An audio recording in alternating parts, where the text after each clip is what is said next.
¿Cómo está? Inicia el programa Es Noticia. Como siempre, se estará preguntando qué es noticia hoy. Bueno, es noticia Haití en primer lugar. El premier Jacques Lafontaine anunció que comparecerá ante el Congreso para ser interpelado por parlamentarios opositores respecto a su gestión. El país regresa a la calma luego de varios días de protestas, mientras el Fondo Monetario Internacional insiste en la aplicación de un paquete de ajustes económicos. Se lo vamos a contar. También es noticia Brasil.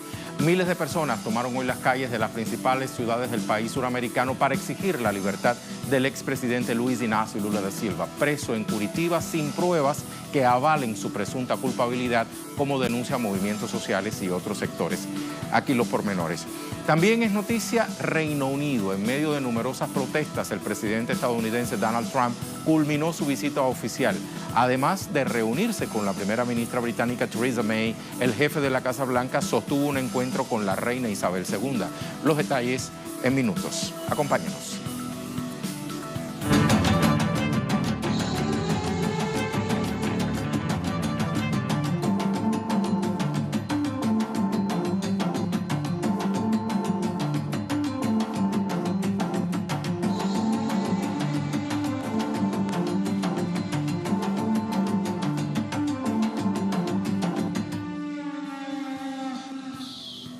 Tal como le decíamos en la introducción, es noticia Haití. El primer ministro Jacques Lafontaine anunció que comparecerá ante el Congreso para ser interpelado por parlamentarios opositores respecto a su gestión.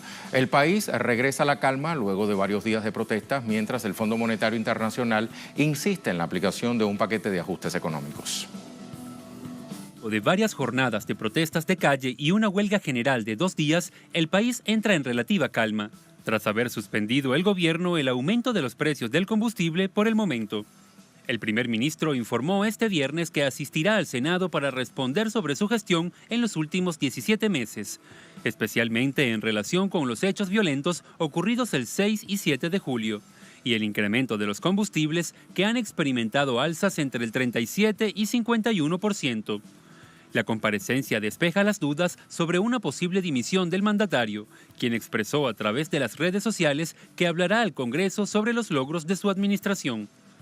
Desde hace varios meses, el primer ministro ha recibido críticas por pactar con el Fondo Monetario Internacional la aplicación de un paquete de ajustes en el país, con el argumento de disminuir la pobreza y reducir el déficit presupuestario. Movimientos sociales, agrupaciones religiosas y organizaciones de derechos humanos exigen la dimisión de Lafontaine como parte de la solución a la crisis. Por su parte, el Fondo Monetario Internacional anunció este jueves a través de su director de comunicaciones, Gary Rice, la fórmula que planean implementar, la misma que ha servido históricamente para incrementar la pobreza y la desigualdad en los países en que se ha aplicado. Implementaremos una aproximación más gradual para reducir así los subsidios a la gasolina. Y en segundo lugar, nos aseguraremos de aplicar medidas compensatorias para proteger a las personas más vulnerables.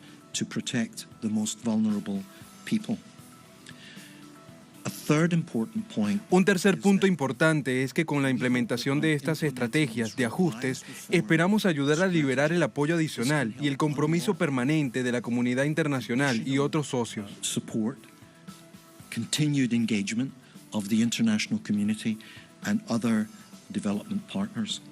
La deuda externa de Haití se estima en unos 890 millones de dólares, de los cuales el 41% corresponde al Banco Interamericano de Desarrollo y el 27% al Banco Mundial. Sometemos a análisis este tema, por eso nos acompaña desde Argentina, Buenos Aires específicamente, Henri Virgolin, coordinador del Comité Democrático Haitiano en la Argentina. ¿Cómo le va? Bienvenido a Es Noticia. Buenas noches, muchísimas gracias.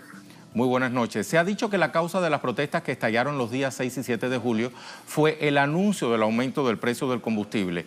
Sin embargo, el primer ministro recién dijo que el precio del combustible no se va a modificar y que todo forma parte de una campaña de descrédito al gobierno. Le pregunto, ¿podría haber algo más detrás de estas manifestaciones? ¿Qué opina usted de todo esto?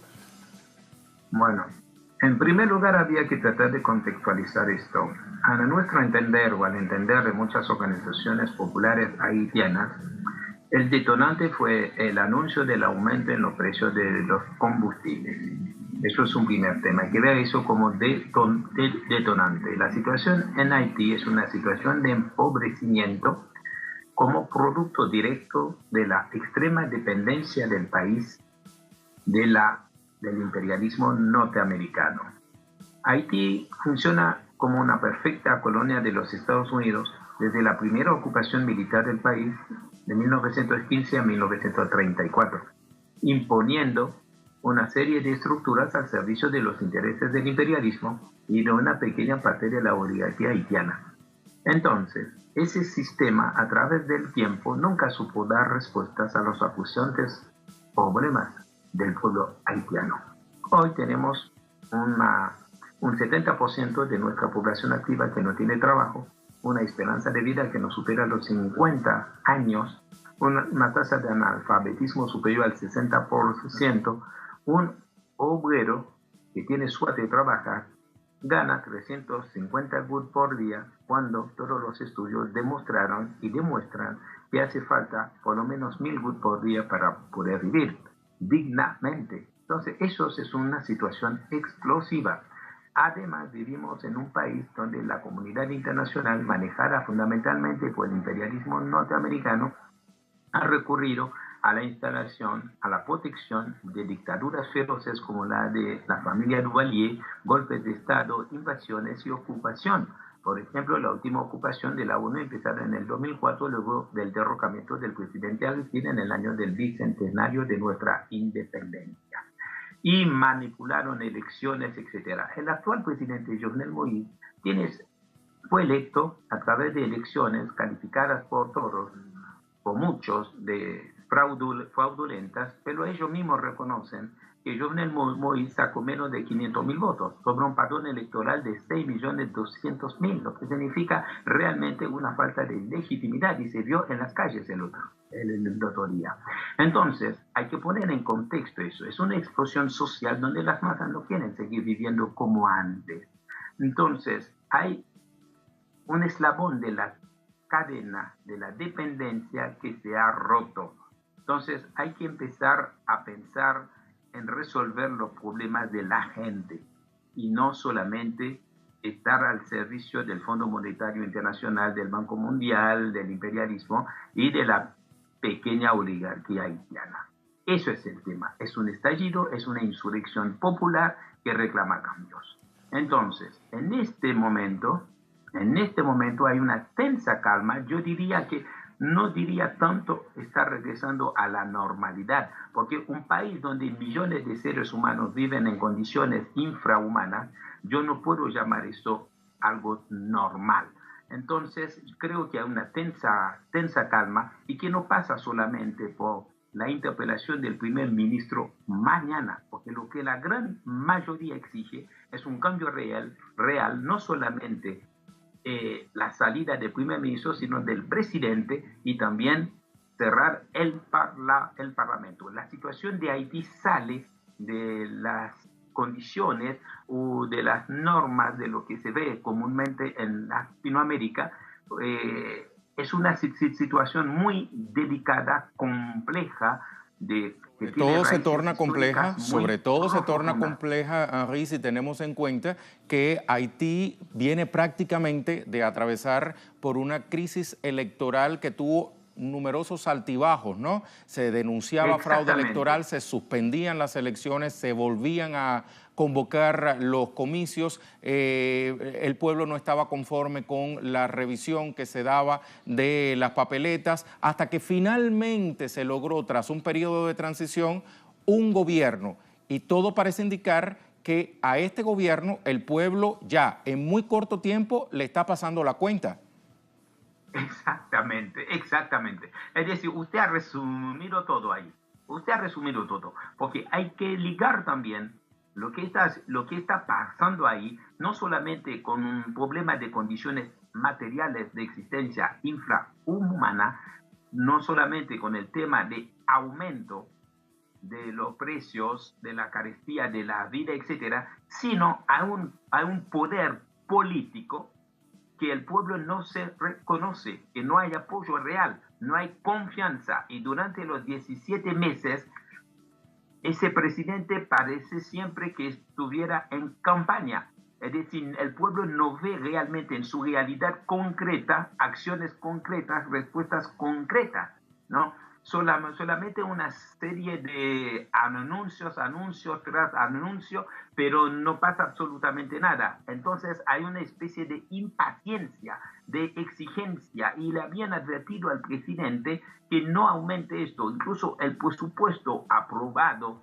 el año pasado hubo varias manifestaciones en contra, pero es un presidente que no escucha y ahora piensa que con la represión puede llegar a resolver algo.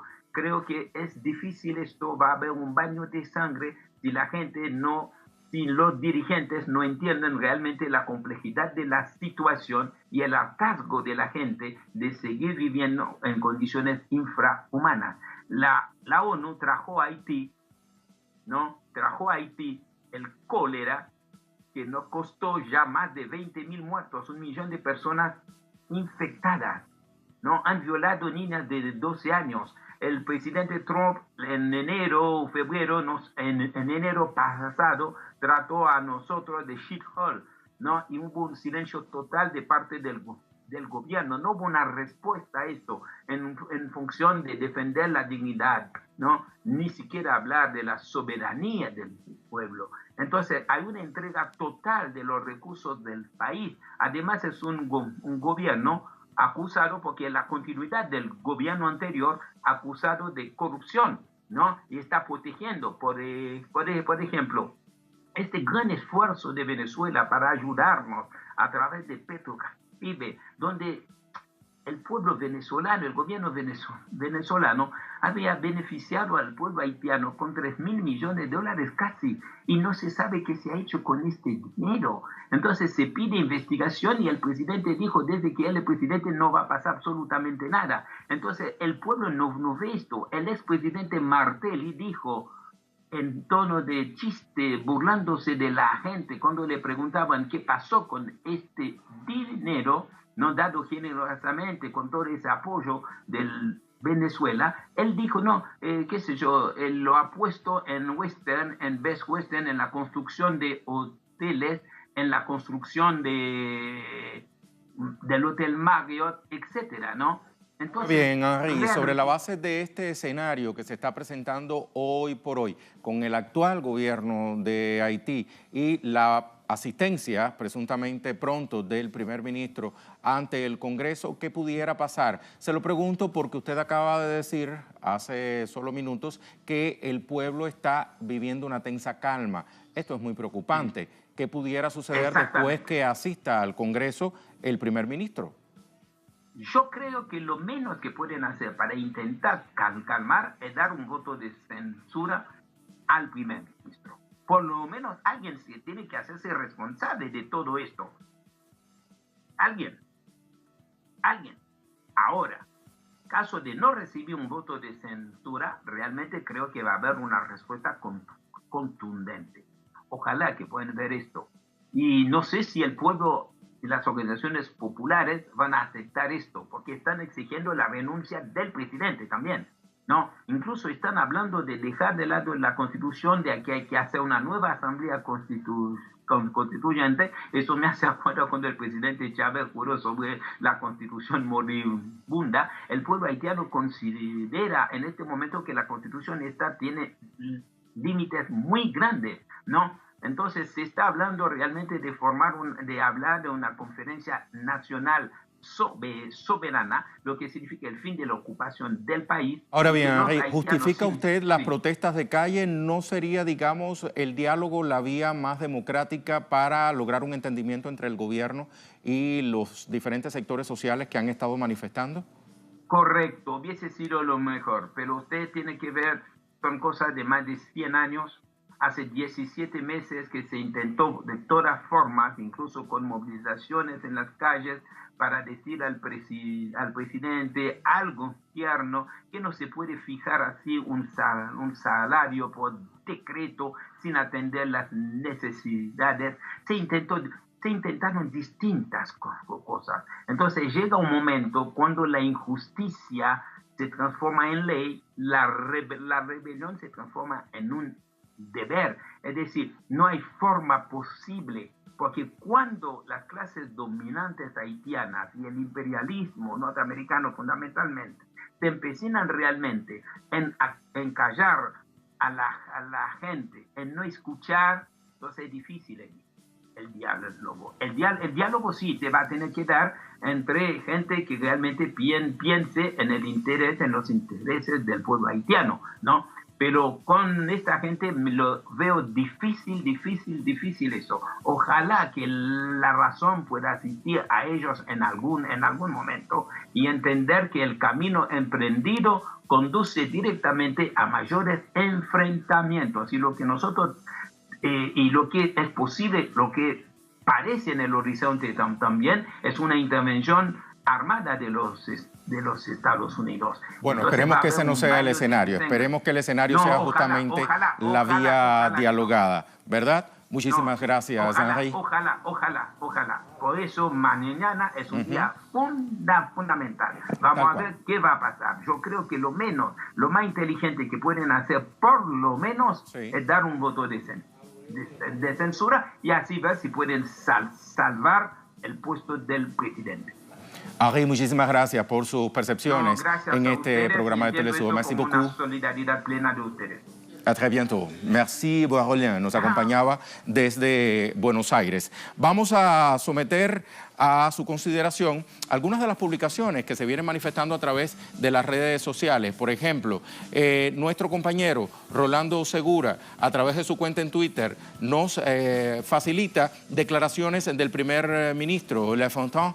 Dice, irá al Parlamento. El pueblo haitiano tendrá una cita con la historia en el Parlamento, decía Le Fontaine, este sábado 14 de julio a las 10 de la mañana para responder a la interpelación de los diputados de la oposición y para hablar sobre los logros de la administración. Ahí aparece el mensaje en francés. Peuple haïtien, je serai au rendez-vous de l'histoire au Parlement ce samedi 14 juillet à 10h du matin pour reprendre l'interpellation des députés de l'opposition et parler des réalisations de l'administration Moïse Lafontaine. Pero hay otro tuit de nuestro compañero Rolando Segura que cita igualmente a Jean-Guy Lafontaine diciendo continúa el cruce de acusaciones entre el primer ministro y opositores en el Parlamento.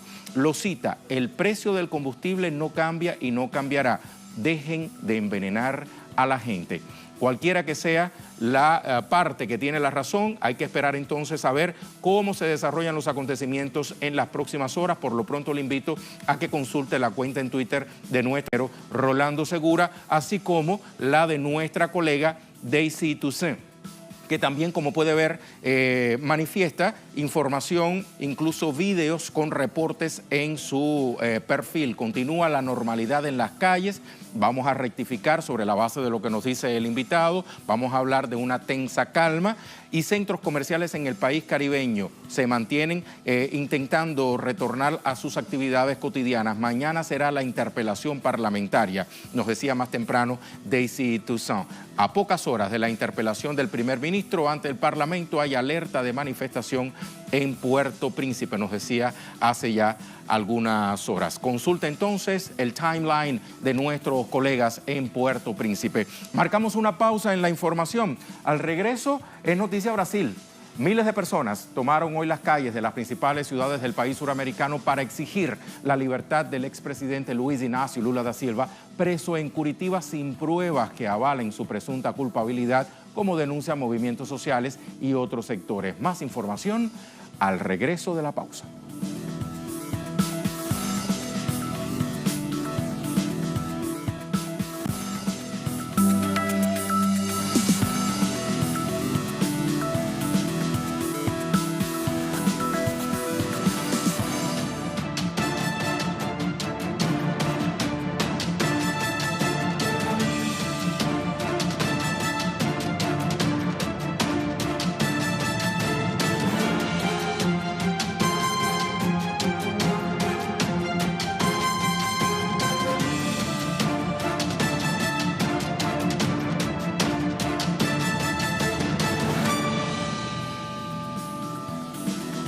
En Noticia Brasil, Miles de personas tomaron hoy las calles de las principales ciudades del país suramericano para exigir la libertad del expresidente Luis Inácio Lula da Silva, preso en Curitiba sin pruebas que avalen su presunta culpabilidad, como denuncian movimientos sociales y otros sectores.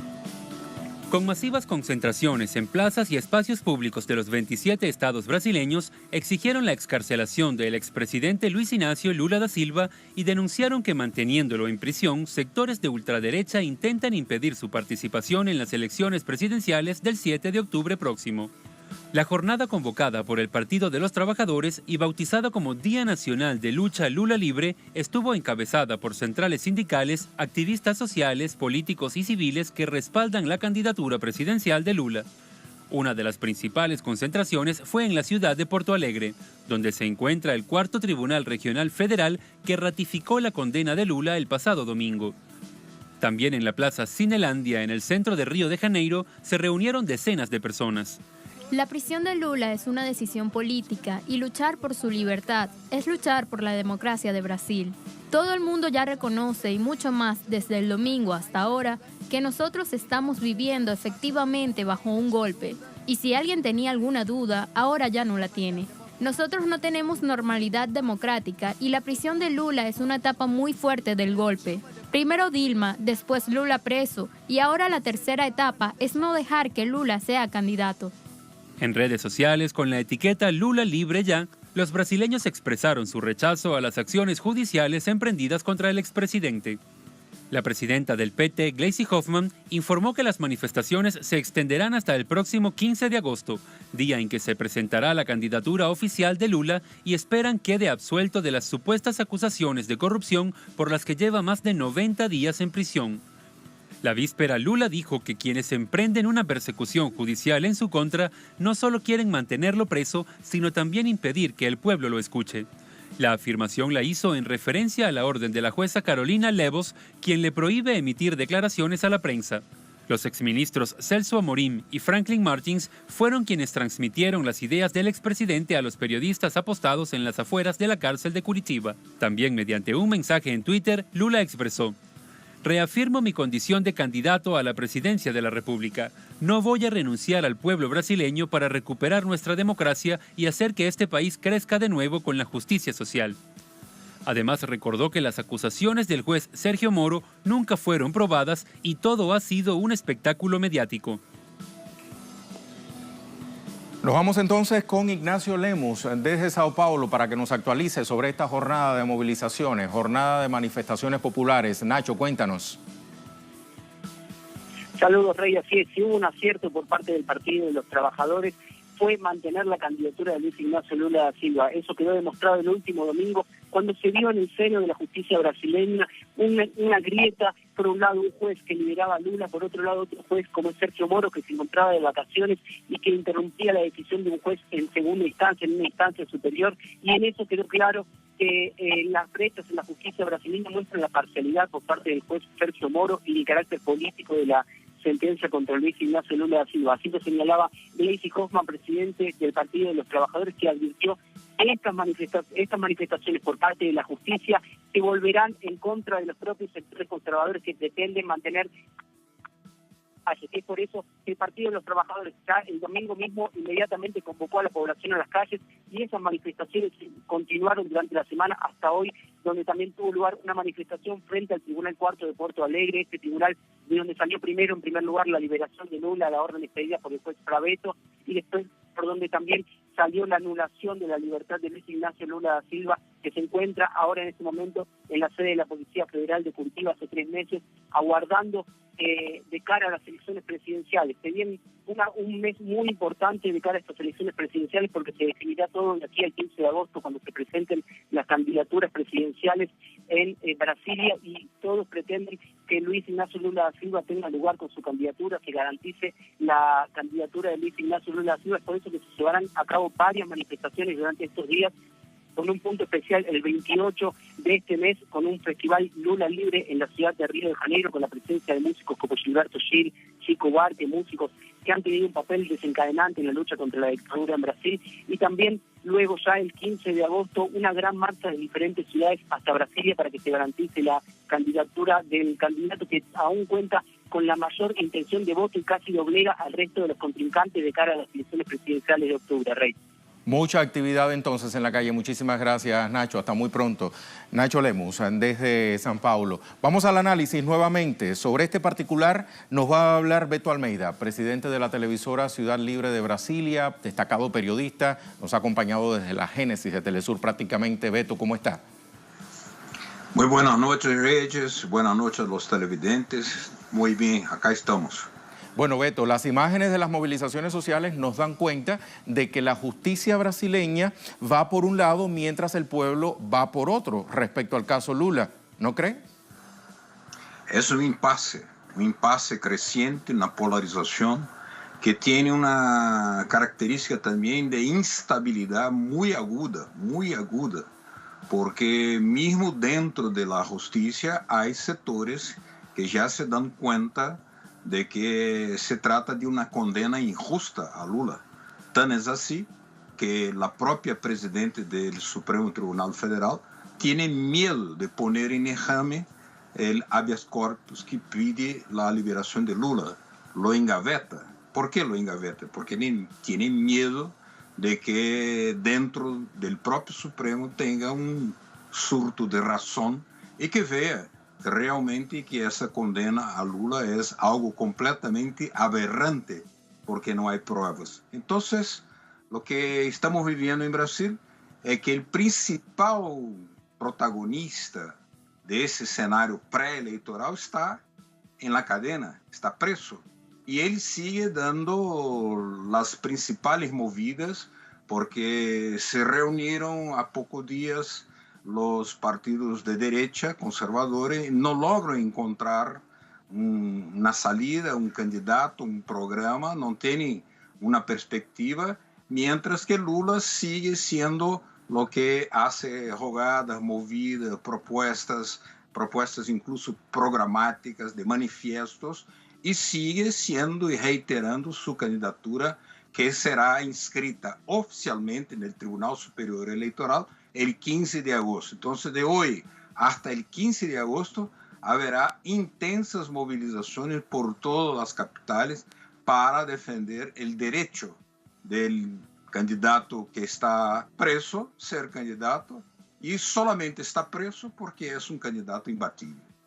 Ahora, Beto, no obstante lo que acaba de explicar, pudiéramos también decir que hubo un paso de avance tras la absolución del líder del PT por parte del juez de Brasilia esta semana del cargo de obstrucción de la justicia. ¿Significa esto que no es la justicia brasileña en pleno la que está cometiendo el llamado lawfare o judicialización de la política, como han denunciado diversos sectores, sino, digamos, ciertas instancias judiciales? ¿Qué opina?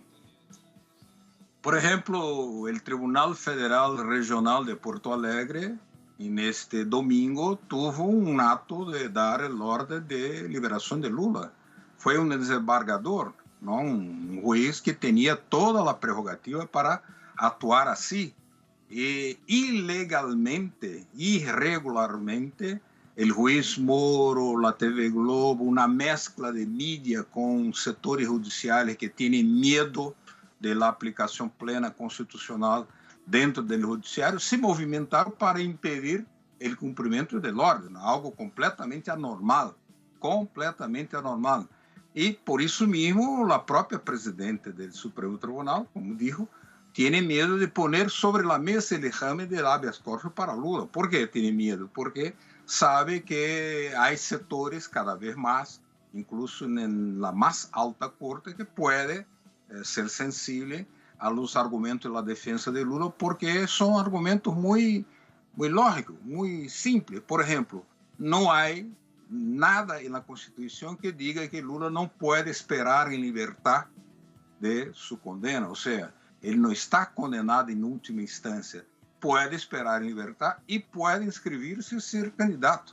Eso dice la ley, pero entonces la justicia está fuera de la ley.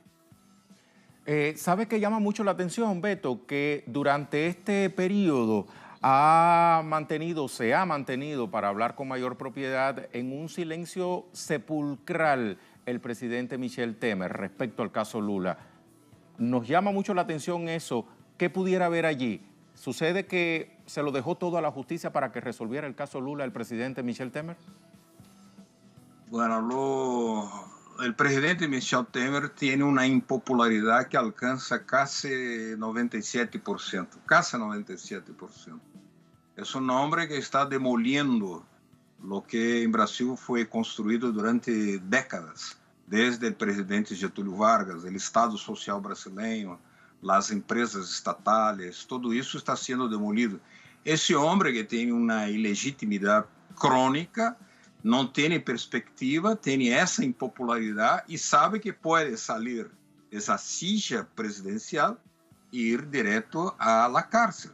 Entonces, su silencio, porque busca encontrar una salida para sí.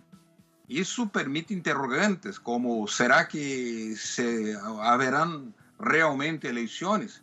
Es una duda, porque como está jugando la justicia, como está la política acá, los que dieran el golpe van a hacer todo lo posible, incluso lo más aberrante posible, para impedir una derrota electoral. Pero ¿de qué manera van a hacer eso? Es un interrogante que está por detrás incluso de ese silencio que tú mencionabas de Michel Temer, porque él sí puede salir del Palacio del Planalto y ir al presidio de la Papuda, porque las denuncias contra él, que son cada día más fuertes, no le permite una otra salida honrosa. Por eso hay muchas interrogantes por detrás de ese silencio.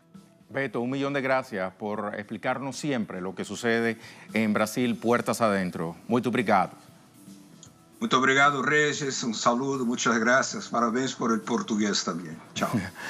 Obrigado. Beto Almeida, presidente de la televisora social Ciudad Libre de Brasilia, periodista destacado del gigante suramericano. ¿Y qué tenemos por acá? Bueno, pues la cuenta Twitter de André Vieira, otro de nuestros compañeros.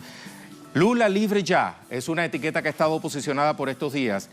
Río de Janeiro también se moviliza en defensa de la libertad del expresidente Lula da Silva, dice André en este trino. Y acá también nos presenta imágenes en movimiento. La Plaza Cinelândia, lo decía también Nacho Lemus más temprano, en el centro de Río ya reúne a centenas de personas que apoyan al expresidente Lula. Entonces, tomo esto como pretexto para invitarlo a que siga a nuestro compañero André Vieira, @AndréTelesur, y se mantenga informado constantemente de lo que está aconteciendo en el gigante suramericano. Marcamos otra pausa en la información. Al regreso es noticia Reino Unido. En medio de numerosas protestas, el presidente estadounidense Donald Trump culminó su visita oficial a Reino Unido. Además de dialogar con la primera ministra británica Theresa May, el jefe de la Casa Blanca sostuvo un encuentro con la reina Isabel II. Los detalles en solo minutos.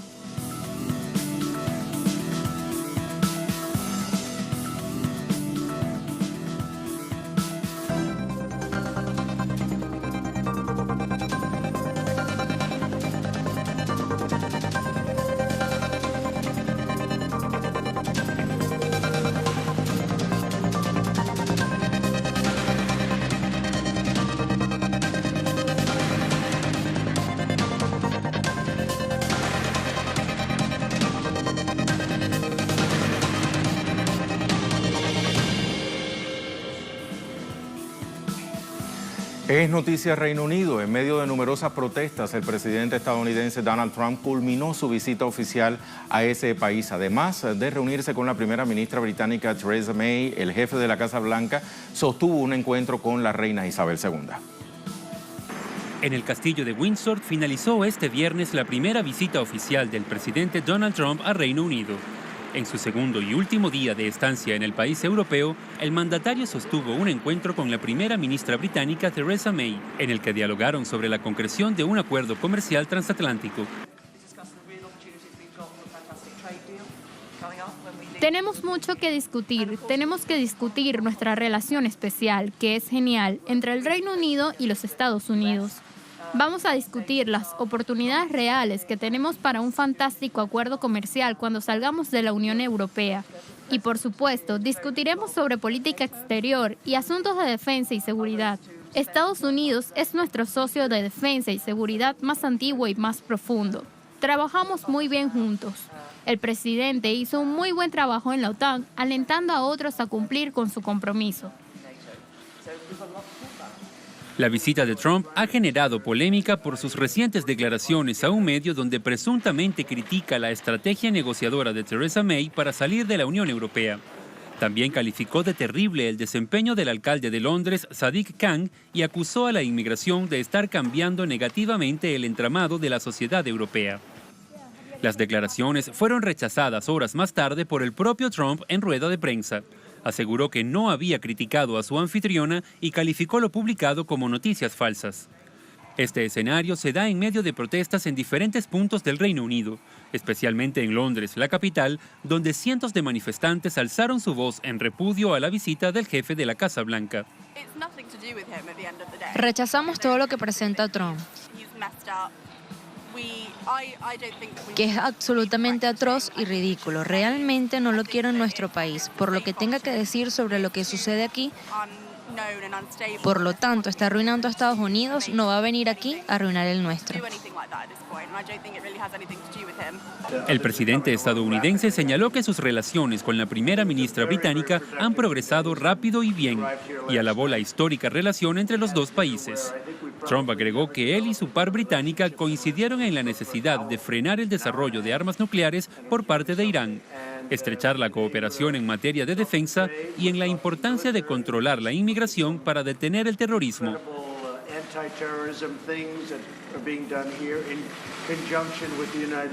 Sometemos a análisis el tema con el periodista Jorge Luis Ubertalli, articulista de medios internacionales. Jorge Luis, bienvenido a nuestro espacio. Al parecer, generar noticia al precio que sea necesario es lo que más le interesa al presidente Donald Trump. Primero, arremete contra la canciller alemana Angela Merkel. Luego, junto a ella, le dice a la prensa que las relaciones son excelentes.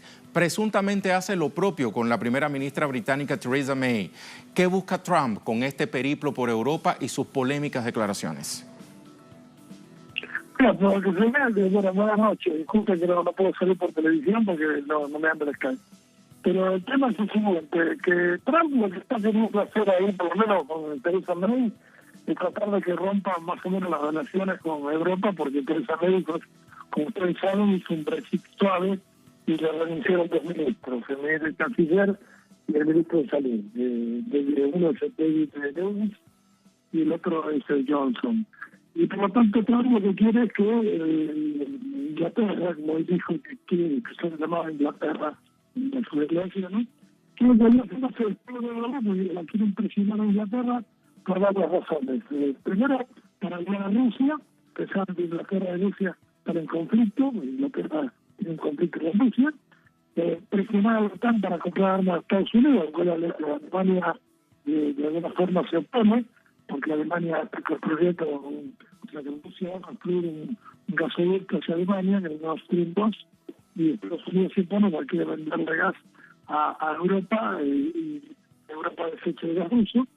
Esto quiere presionar también a Inglaterra para que salga el 5+1 con Irán.